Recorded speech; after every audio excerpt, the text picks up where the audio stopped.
Hello साथियों, कैसे हैं आप सभी। मैं विवेक एक बार फिर से आप सभी साथियों का आपके अपने परिवार एग्जामपुर में हार्दिक स्वागत करता हूं। हम हैं एग्जामपुर कलम से क्रांति। तो साथियों, जिस खुशखबरी का आप इतने दिनों से इंतजार कर रहे थे, 2021 के बाद से 2022 इंतजार किया, 23 इंतजार किया, 24 इंतजार किया और 25 में भी 3 महीने इंतजार कर चुके।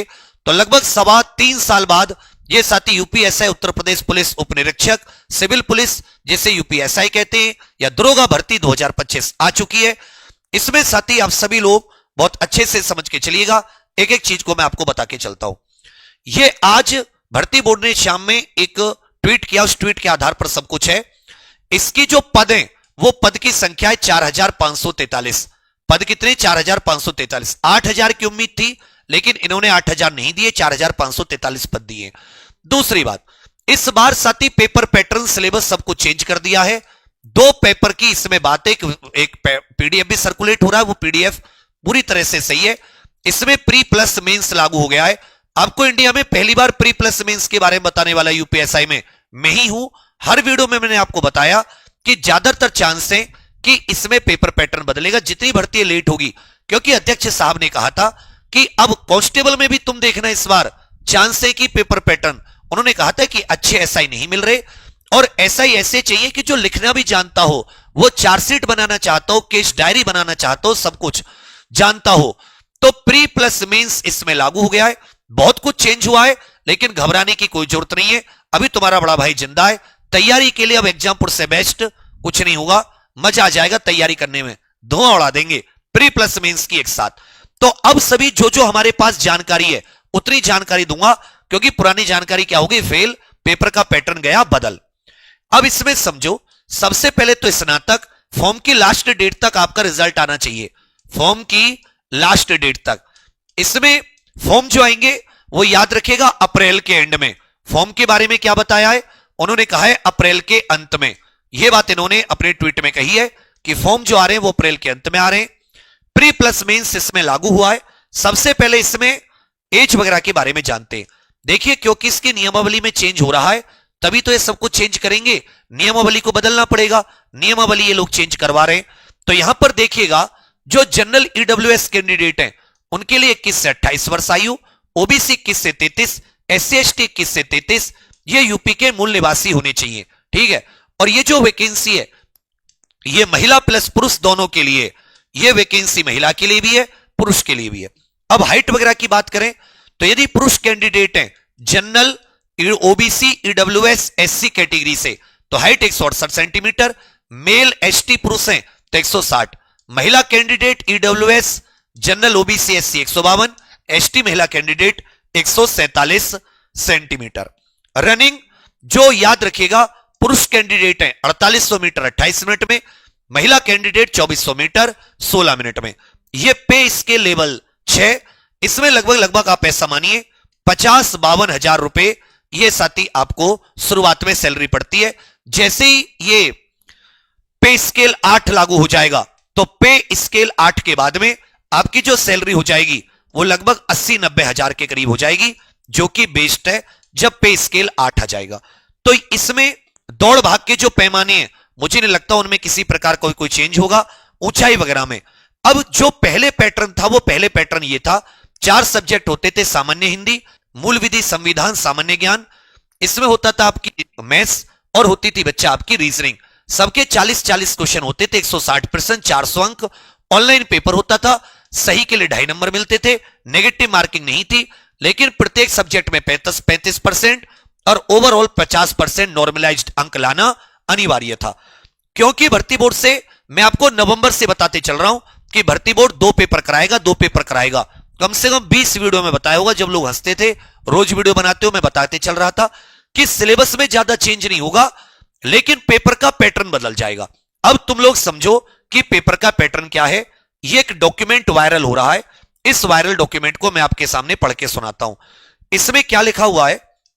99% इस डॉक्यूमेंट में हालांकि कई सारी स्पेलिंग मिस्टेक हैं, लेकिन मेरे विचार में मुझे सही लग रहा है। इसके ऊपर क्या लिखा हुआ है? उप निरीक्षक सीधी भर्ती परीक्षा का पाठ्यक्रम। यह मतलब यूपीएसआई जो सीधी भर्ती परीक्षा है उसका। यहां पर प्रारंभिक लिखित परीक्षा की बात हो रही है।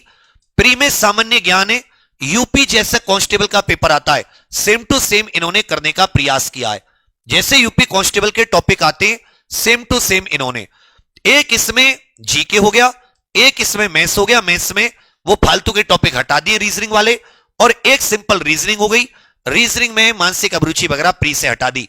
3 सब्जेक्ट हैं, तो मेरे विचार में क्या होगा, तीनों के 50-50 क्वेश्चन, 150 क्वेश्चन, 2 नंबर का एक क्वेश्चन हो सकता है। ये 300 नंबर का आपका प्री परीक्षा हो। कितने की? 300 नंबर की आपकी प्री परीक्षा हो। ये प्री है, तो प्री परीक्षा इन्होंने 3 सब्जेक्ट दिए, उसमें हिंदी को हटा दिया है प्री में से, क्योंकि हिंदी इनके अनुसार हो सकता है थोड़ी आसान, नंबर ज्यादा मिल जाते थे, अच्छा सब्जेक्ट था, इजी सब्जेक्ट था। अब इसमें सामान्य ज्ञान में विज्ञान, इतिहास, स्वतंत्रता संग्राम, संविधान, राज्य व्यवस्था, अर्थव्यवस्था, कला, संस्कृति, कृषि, वाणिज्य, व्यापार, जनसंख्या, पर्यावरण, नगरीकरण, विश्व भूगोल, भारत का भूगोल, प्राकृतिक संसाधन, इसमें वो भी आ गया है कि वो देखो बिल्कुल सही है। सामान्य ज्ञान 150 नंबर का, और रीजनिंग और मैथ्स 50-50 के, सामान्य 75-75 के। ओ मैं तो अमला पगला दीवाना, और रब्बा इतनी सी बात ना जाना कि भर्ती बोर्ड ऐसे कारनामे करेगा। इसको भेज दो, तुरंत लगा दो, भर्ती बोर्ड विवेक जी से ऐसा इतने सारे बनवाएगा। ओ पगला दीवाना, 150 क्वेश्चन जी के, 75 क्वेश्चन मैथ रीजनिंग, प्री में सुअर बना दूंगा 150 क्वेश्चन का, सुअर, एक भी क्वेश्चन नहीं हटने दूंगा इधर से उधर। लो भैया, ये पूरा आ गया पेपर पैटर्न, भेज दो। अच्छा, पुलिस आरक्षी से भी हिंदी गायब। अरे यार क्या कर रहे हैं, ड्रामा कर रहे हैं क्या? अभी रुक जाओ, वो आरक्षी का था, सॉरी। सुनो, इसको देख लो पहले, इधर ध्यान दे लो, अभी आनंद आ जाएगा पूरा। ठीक है भैया, प्राकृतिक संसाधन, करंट अफेयर, सामान्य बौद्धिक क्षमता, उत्तर प्रदेश की कला संस्कृति, कृषि, उद्योग, व्यापार, रहन सहन, सामाजिक प्रथाओं के संबंध में यूपीजी क्या आ गया, पुलिस, सामान्य प्रशासनिक प्रणाली, राजस्व, सूचना संचार प्रौद्योगिकी का मौलिक आधारभूत ज्ञान, पर्यावरण का ज्ञान, विज्ञान प्रौद्योगिकी, आपदा प्रबंधन, भाषा का मौलिक ज्ञान, हिंदी व्याकरण यहां पर दिया है इन्होंने। यह हिंदी व्याकरण इन्होंने सामान्य ज्ञान में दिया है, तो ये मत समझना हिंदी व्याकरण नहीं है। इसके अलावा विविध खेल पुरस्कार, और यहां पर भौतिक कुछ समझ में नहीं आया, मास कम्युनिकेशन, इसमें आपका ये पूरा का पूरा वही number system, simplification, decimal fraction, LCM, HCF, अनुपात समानुपात, प्रॉफिट लॉस, चक्रवर्ती ब्याज, साधारण ब्याज, डिस्काउंट, पार्टनरशिप, टाइम वर्क, औसत समय कार्य, समय दूरी, सारणी ग्राफ, मेंसुरेशन। आनंद आ गया भाई, ये मैथ में हो गया। रीजनिंग में समरूपता, समानता, भिन्नता, खाली स्थान भरना, समस्या को सुलझाना, विश्लेषण करना, निर्णायक क्षमता, दृश्य स्मृति, विभेदन, ऑब्जर्वेशन, संबंध, अवधारणा, अर्थमेटिकल रीजनिंग, अंकगणितीय तर्क, verbal figure, classification, arithmetical number series, ability to deal with abstract ideas, और ये अमूर्त विचार इत्यादि। अब आ जाते हैं मुख्य लिखित परीक्षा। एसआई की मुख्य लिखित परीक्षा का वो देख लीजिए, इसमें थोड़ा सा चेंज किया है। देखिए, हिंदी को हटाया नहीं है, हिंदी को जीके में डाल दिया, इसका मतलब जीके के मार्क्स हो सकता है वो बढ़ाएं। अब यहां पर मेंस का समझ लीजिए, मेंस में 4 सब्जेक्ट है। कितने सब्जेक्ट है? 4 सब्जेक्ट। यही तो मैं चाहता था, ऐसे ऐसे दरोगा भर्ती हो, अपराधियों की बलि चढ़ा दें। इसमें सामान्य हिंदी और निबंध, मतलब लिखित, इसमें बच्चा डिस्क्रिप्टिव पेपर भी आ गया है, डिस्क्रिप्टिव पेपर भी आ गया है, जिसमें आपको निबंध हाथ से लिखना पड़ेगा, निबंध अपने इन्हीं नाचीज हाथों से। ठीक है, सामान्य हिंदी में गद्यांश का शीर्षक, सारांश, पत्र लेखन आ गया है। ठीक है भैया, शब्द ज्ञान में उपसर्ग, प्रत्यय, पर्यायवाची, विलोम, वाक्यांश के लिए शब्द, तत्सम, तद्भव, शुद्ध अशुद्ध वाक्य शब्द, अलंकार, समास, लोकोक्ति, मुहावरे। दूसरा पोर्शन इसमें हिंदी निबंध का दिया है, साहित्य, संस्कृति, सामाजिक, राजनीतिक, आर्थिक क्षेत्र, विज्ञान, पर्यावरण, प्रौद्योगिकी, कृषि, उद्योग, व्यापार, राष्ट्रीय अंतरराष्ट्रीय घटनाएं, प्राकृतिक आपदा, भूस्खलन, भूकंप, बाढ़, सूखा, महामारी, राष्ट्रीय विकास योजनाएं, आदर्श एवं महान विभूतियों का जीवन चित्रण, पुलिस व्यवस्था, पुलिस सुधार, आदर्श व्यवस्था, उत्पत्ति, आवश्यकता। ये टॉपिक है जिनसे हिंदी निबंध पूछा जाएगा।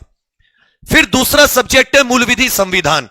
इसमें संविधान और जितने आपके कानून थे वो सारे के सारे कानून रखे, 1-2 कानून इसमें से हटा दिए। जैसे कोई कह रहा है बीएनएस हट गई, बीएनएसएस नहीं हटी है, वो कुछ हद तक उसके कुछ टॉपिक है, कंप्लीट बीएनएसएस नहीं, उसके कुछ टॉपिक, बाकी वही मानवाधिकार, साइबर अपराध, जन सूचना, भ्रष्टाचार, पर्यावरण, वन्य जीव और ये महिला, बच्चे, अनुसूचित जाति, इनसे संबंधित यातायात। इसके अलावा भारतीय संविधान में उद्देश्य, मौलिक अधिकार, कर्तव्य, संसदीय व्यवस्था, केंद्र राज्य सरकार, कानून बनाने का अधिकार, संविधान संशोधन, सांसदों को चुनाव, रिट व्यवस्था, अनुसूची राष्ट्रीयता संघ और प्रादेशिक न्यायपालिकाओं का गठन, अखिल भारतीय सेवाएं आदि। तो मूल विधि संविधान का अलग से पेपर है, बढ़िया पेपर है। अब तुम्हारा भाई क्या पढ़ाएगा तुम्हें? मूल विधि के साथ साथ संविधान, क्योंकि आनंद आ गया, तुम टेंशन मत लो। अभी मैं जिंदा हूं और मैं जिंदा हूं। अभी तो क्या हो, क्या मैं जिंदा हूं तो क्या हूं? अच्छा हूं, टेंशन मत लो। चलो फिर आ जाता है मैथ्स और रीजनिंग का वही टॉप सिलेबस है जो पहले प्री का सिलेबस हुआ करता था। मैथ्स और रीजनिंग का वही सिलेबस है जो पहले प्री का सिलेबस हुआ करता था। वही रीजनिंग को 3 भाग में बांटा है और मैथ्स को 2 भाग में। तो इस प्रकार से भैया आपका मैं इसको क्लियर करके बता देता हूं। सिलेबस कुछ इस प्रकार से हुआ है कि यूपीएसआई में 2 पेपर आ गए। यूपीएसआई सुन लीजिए, जो पेपर पैटर्न चेंज हुआ है इसको नोट कर लीजिएगा। पेपर पैटर्न जो चेंज हुआ है, इसमें प्री में 3 सब्जेक्ट है। प्री में पहला सब्जेक्ट है जीके प्लस हिंदी, ठीक है भैया, दोनों एक में दे दिए। दूसरा सब्जेक्ट है सामान्य गणित यूपी कांस्टेबल लेवल, और तीसरा सब्जेक्ट है रीजनिंग। यह मुझे लगता है 300 क्वेश्चन, 300 नंबर का पेपर होगा, और इसमें से आपकी मेंस में 10-15 गुना बुलाएंगे। फिर आ जाता है मुख्य परीक्षा। मुख्य परीक्षा में 4 पेपर हैं। पहला पेपर है आपका हिंदी। हिंदी को 2 भाग में बांटा है, एक हिंदी व्याकरण और एक हिंदी निबंध।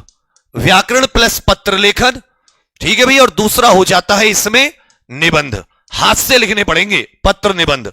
फिर दूसरा है इसमें मूल विधि संविधान, जीके वाला पोर्शन हटा दिया है, मूल प्लस संविधान, ठीक है, दोनों के 25-25 इस तरह से क्वेश्चन। मूल विधि वही है। तीसरा आ जाता है मैथ्स, जो प्री में सिलेबस था वही, और चौथा सब्जेक्ट हो जाता है रीजनिंग। तो मेरे विचार में इसमें चारों के 50-50 क्वेश्चन होंगे। 200 क्वेश्चन का पेपर होगा 2.5 घंटे का। यह 150 क्वेश्चन का पेपर होगा, या ज्यादा का भी हो सकता है, वो देखने वाली बात होगी। यह आपका पेपर पैटर्न है, ये जो डॉक्यूमेंट घूम रहा है। अब इसके विषय में मुझे लगता है कल वल में भर्ती बोर्ड की तरफ से एक बार पूरी की पूरी जानकारी आ जाने दीजिए। अभी जो ये डॉक्यूमेंट घूम रहा है, इसके आधार पर मैं आपको बता रहा हूं। इस डॉक्यूमेंट में साफ तौर पर लगा हुआ है, अगर यहां पर आप देखोगे इस डॉक्यूमेंट में, अगर आप ऊपर सबसे ज्यादा देखते हो, उप निरीक्षक सीधी भर्ती परीक्षा का पाठ्यक्रम, उप निरीक्षक सीधी भर्ती परीक्षा का पाठ्यक्रम। इसमें प्रारंभिक परीक्षा आ गई है और लिखित परीक्षा आ गई है, मुख्य परीक्षा, जिसमें इस बार आपको निबंध और पत्र डिस्क्रिप्टिव भी लिखने होंगे। अब आप लोग टेंशन मत लीजिए, क्योंकि जो हिंदी है वो गायब नहीं हुई है। हिंदी को अलग सब्जेक्ट से हटाकर जीके के साथ दे दिया है प्री में, और मेंस में हिंदी रखी है, जो हिंदी एक एसआई के तौर पर आपको नौकरी में काम आएगी, लिखने वाली हिंदी। सब कुछ आता है, समझना, बढ़िया तरीके से तैयारी करेंगे, मेहनत करेंगे। मूल विधि संविधान, हिंदी, मैथ्स, रीजनिंग, सारी की सारी अच्छी फैकल्टीज हैं, सब कुछ प्री मेंस। और आप सबसे बस इतना ही कहूंगा, जो लोग अभी 60,244 में सिलेक्टेड हैं, या अभी जो आप लोग मेरिट आउट हैं फाइनल मेरिट से, या जो नए बच्चे तैयारी करना चाहते हैं, सबसे इंपॉर्टेंट है आप पूरा ध्यान थ्योरी पर दें। क्वेश्चन मत खेलना और इधर उधर मत भटकना, सब इसकी तैयारी नहीं करा पाएंगे, समझे मेरी बात। इसकी तैयारी के लिए लोहे के चने चबाने वाले चाहिए, और मेरे दांत खराब हो चुके लोहे के चने चबा चबा कर, सुबह दोपहर शाम। 8 साल से भगवान मुझ पर लोहे के चने ही चबा रहा है। यह कन्फर्म है 99%, 0.1% एक बार भर्ती बोर्ड की तरफ से आ जाने दीजिए, फिर मैं इसको एक बार और आपको अच्छे से लिख के बता दूंगा। फिर से मैं आपको बता रहा हूं, यहां पे यह पैटर्न हो गया है। प्री में जीके प्लस हिंदी, गणित, रीजनिंग, और मेंस में 4 सब्जेक्ट, हिंदी, मूल विधि संविधान, मैथ्स और रीजनिंग। यहां इसे जीके हटा दिया है और हिंदी को मेंस में ले आए। हिंदी यहां भी है, हिंदी व्याकरण, हिंदी व्याकरण याद रखिएगा, यह जीके के साथ दे दी है, यह जीके के साथ हिंदी व्याकरण वगैरह, समझ रहे मेरी बात।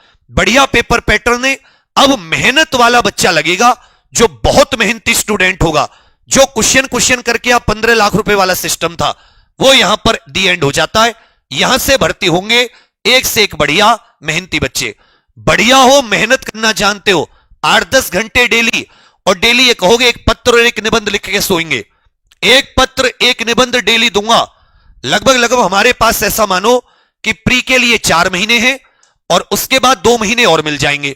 मेंस के लिए 2 महीने 3 महीने और हैं, 2-3 महीने, तो हमारे पास 6-7 महीने हैं। 6-7 महीने के कितने समय हो जाता है? लगभग 200 दिन। तो 200 दिन में हमें क्या करना है?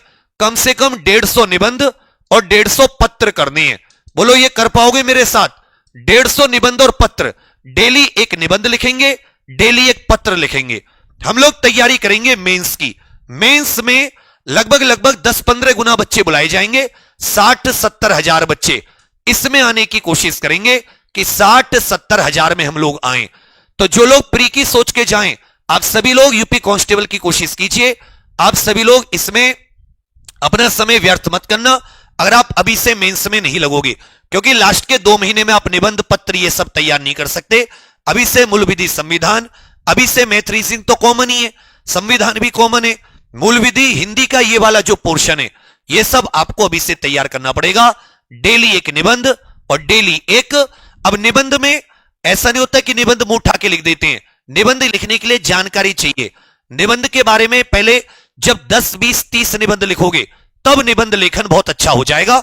हम लोग कम से कम टारगेट करेंगे कि 150-200 निबंध हम लोग इस एग्जाम के लिए जरूर लिख लें। तुम 150 निबंध लिख लेना, पेपर में तुम धुआं उड़ा दोगे। अब इसकी तैयारी के लिए आपको थ्योरी बैच के बारे में बता रहा हूं। आप लोग कोशिश कीजिए कि एग्जाम पर ऑफिशियल एप्लीकेशन पर जो हमने कांस्टेबल एसआई सब एग्जाम की तैयारी के लिए एक परिवर्तन बैच निकाला है, छोड़ो मैं तुमसे कोई ज्यादा पैसे नहीं ले रहा कि तुम्हारा घर डुबाऊं। तुम एग्जाम 10 कूपन कोड लगा देना, इस पर 50 रुपए की छूट और मिल जाएगी। 449 रुपए में प्री प्लस मेंस है 31 मार्च तक। 31 मार्च के बाद में जो अगला बैच आएगा, परिवर्तन के बाद में अलग जब ये भर्ती की नोटिफिकेशन आएगा, कम से कम बता रहा हूं 999 रुपए का होगा प्री प्लस मेंस का। जो तुम्हें अभी 1 महीने पहले कितने का मिल रहा है? ये 449 रुपए का। 1 अप्रैल से क्लास शुरू है, बढ़िया से एक एक चीज को इसमें लेकर चलेंगे बिना टेंशन के, ठीक है भैया। बाकी आप में से कोशिश करो अगर आप लोग ऑफलाइन आ सको। यदि आप अभी 31 मार्च तक ऑफलाइन रजिस्ट्रेशन वगैरह करा लेते हो तो ये जो फीस है, ये फीस भी आपको 6100 रुपए लगेगी। ये प्री प्लस मेंस की कुछ अलग से फीस ले लूंगा मेंस के लिए, ठीक है भैया। इसी में सब कुछ, इतना भला आदमी तुम्हें कोई नहीं मिलेगा जो प्री प्लस मेंस 6100 रुपए, 1000 रुपए महीने से भी कम पड़ेगी अगर तुम 7-8 महीने मेरे साथ पढ़े। तो कोशिश करके आप सभी लोग 31 मार्च तक है ये सब कुछ। बस तुम्हें ये बता रहा हूं, ऑफलाइन आना है ऑफलाइन, ऑनलाइन लेना है ऑनलाइन। ऑफलाइन में क्या होगा कि तुम्हारे निबंध वगैरह चेक हो जाएंगे, वो बहुत जरूरी है। फीस उतरी मैं तुमसे ले नहीं रहा कि तुम्हारा घर डूब जाएगा। अब तुम्हारे ऊपर है कि तुम कैसे तैयारी शुरुआत करोगे। मेरा पूरा फर्ज है कि मैं तुम पे कल से ही पूरा ध्यान देना शुरू कर दूं। मूल विधि एप्लीकेशन वालों, तुम्हारा तो लगभग सब कुछ तैयार है। इसके हिसाब से 1-2 कानून बचे होंगे, तो तुम्हारा तो कुछ दिक्कत है नहीं। भ्रष्टाचार वगैरह सब तैयार है ही, सूचना का अधिकार सब कुछ। 1-2 कानून है, 10-12 अप्रैल तक सारे निबट जाएंगे, क्योंकि अभी हम लोग बीएनएसएस पढ़ रहे हैं, भूमि अधिग्रहण पढ़ रहे हैं, और इधर सुबह हम लोग सूचना प्रौद्योगिकी। इसके बाद में केवल तुम्हारा क्या बचेगा? एनएसए बच जाएगा, रासू का 2 घंटे का है, और एक तुम्हारा बच जाएगा ये वाला जो कानून होता है, भगवान तुम्हारा भला करे, ये वाला जो कानून होता है, क्या नाम है इसका? अरे कोई सा नहीं बचेगा, खत्म हो गए सब, कुछ नहीं बचा। ये 10 अप्रैल 15 अप्रैल तक सब कुछ निपट गया। तो कोशिश करके आप एग्जाम पर ऑफिशियल एप्लीकेशन पर परिवर्तन से जुड़ने की अभी कोशिश कीजिए। 28, 29, 30, 31 लास्ट है। 1 अप्रैल से क्लास शुरू है, एग्जाम 10 कूपन कोड है। जो लोग ऑफलाइन आना चाहें तो मैं बता रहा हूं प्रयागराज सेंटर है, इन पर भी कॉल करके आप पता कर सकते हो ऑफलाइन सेंटर वगैरह के बारे में। अलग से अगर आप ऑफलाइन के बारे में पता करना चाहें तो ये प्रयागराज ब्रांच है, बालसन चौराहे के पास। ये यहां पर कमला नेहरू हॉस्पिटल है, उसके पास जो फ्लाईओवर है उसके नीचे ये नंबर है, इस पर भी संपर्क कर सकते हैं। 9250 18 93 45। सीट भी मेरे पास उतरी नहीं है कि हजारों, क्योंकि अब बहुत सारे बच्चे पहले से पढ़ रहे हैं, और अब जैसे वैकेंसी और प्रीलिम्स मेंस हुआ, अब बच्चे और आएंगे। तो बच्चा अब मैं आपसे जबरदस्ती नहीं करूंगा, पढ़िए, घर वालों से बात कीजिए, फीस में आपसे उतनी ले नहीं रहा। दुनिया में कोई माइकल लाल प्री प्लस मेंस इतना जैसा मैं पढ़ाता हूं 6-6, 7-7 घंटे नोट्स बनवाता हुआ, कॉपी चेक करता हुआ पढ़ा दे, आके बता देना। कोई 449 रुपए में प्री प्लस मेंस जैसी थ्योरी हम लोग देते हैं, आके बता देना, बाकी कहने वाले कहते रहेंगे, और रिजल्ट बिल्कुल ऐसा फंसा देंगे, याद रखोगे। बाकी आप सभी के लिए बहुत सारी शुभकामनाएं। कल भर्ती बोर्ड से और क्लियरली करके आपको एक बार और ये पेपर पैटर्न बताना है, इसको देख के आप तैयारी, देख के नहीं, तैयारी शुरू कर दो अभी से। 9 बजे अभी तुम सबके लिए संविधान की क्लास रखी है अरुण सर की, अरुणेंद्र सर की। मैं अभी थोड़ा सा प्लान बना रहा हूं, रात रात में पूरा प्लान बना दूंगा कि निबंध कैसे कराऊंगा, क्योंकि मैं एक निबंध की क्लास कल परसों से शुरू करने की सोच रहा हूं। हमारा ध्यान किस पे है? मेंस पे, कि हमारे बच्चे इतने सरल सरल छोटे छोटे में निबंध लिखेंगे। पहले एक एक दो दो पैराग्राफ, 10 लाइन 20 लाइन लिखना तो सीखेंगे। पहले 2 लाइन लिखना सीखोगे, 3 लाइन लिखना सीखोगे, 10 लाइन लिखना सीखोगे। पहले तो 15 दिन तुम्हें लाइन लिखना सिखाऊंगा, लिखते कैसे हैं, क्योंकि तुम लिखना भूल चुके हो। समझ रहे हो ना मेरी बात? ऐसे नहीं कि पहले दिन तुम्हें 150 शब्द का निबंध करा दूंगा, 300 शब्दों का। पहले तो तुम्हें 5 शब्द, 10 शब्द, 15 शब्द, 20 शब्द, बिल्कुल ऐसा लिखना सिखाऊंगा। फिर धीरे धीरे धीरे 50 शब्द भी लिखोगे, 100 शब्द भी लिखोगे। जैसे मैंने कह दिया कि भाई पंचवर्षीय योजनाओं को 100 शब्दों में लिखो, तो 100 शब्दों में मैंने बोल दिया। अब बस इसको निबंध के रूप में लिखना है। ये सब टेक्निक तुम्हारे बड़े भैया को पता है। Don't worry, don't feel bad. आओ भैया बच्चा, पढ़ो, मेहनत, तुम निकलोगे एग्जाम। सबसे ज्यादा खुशी आपको होगी, आपके बाद में हमें होगी। बस ये रिजल्ट का फेर है और कुछ नहीं। इससे क्या ही महल बनाऊंगा 416 461 से। बाकी यही है, कोशिश करके तुरंत जुड़िए, लेट मत होइए कि ये घर कहीं फिर बाद में कहोगे कि सर अब कैसे करें। ठीक है भैया, बाकी आप सभी के लिए बहुत सारी शुभकामनाएं। थैंक यू, धन्यवाद, जय हिंद।